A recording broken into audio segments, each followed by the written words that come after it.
ہمارے ذہنوں میں جو معیارات بیٹھے ہوئے ہیں وہ کیا ہے؟ کامیابی پیسے سے ہے، کامیابی جائیداد سے ہے، کامیابی کاروبار سے ہے، کامیابی شہرت سے ہے، کامیابی اقتدار سے ہے.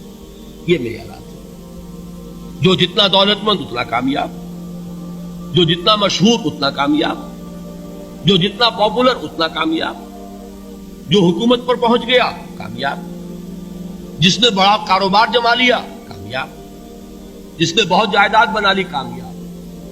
یہی ہے اصل میں ساری بس کی گانٹھ. جو تصور کامیابی کا ہوگا اسی کے مطابق آپ کی بھاگ دوڑ ہوگی، اسی کے لیے جد و جہد ہوگی، اسی کے لیے توانائیاں صرف ہوں گی، اسی کے لیے دن رات کی مشقت ہوگی.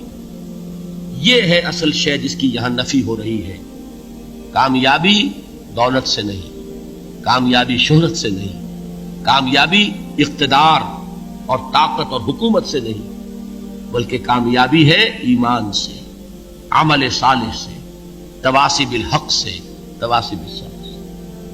آپ غور کیجئے اس نقطہ نظر کا، اس ایٹیچیوڈ کا، یہ جو مینٹل ایٹیچیوڈ ہے اس کا بدل جانا ہی انسانی شخصیت کے اندر انقلاب برپا کرے.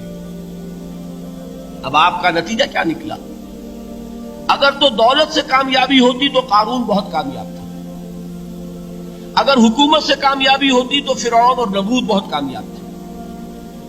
کامیابی ان سے نہیں ہے. کامیابی انسان دولت میں قارون کی دولت تک پہنچ جائے اور دنیا میں دبدبہ اور اقتدار اور سلطنت اور حکومت کے اعتبار سے وہ نمرود اور فرعون کا مقام حاصل کر لے، وہ ناکام ہے، خائب ہے، خاسر ہے، برباد ہے.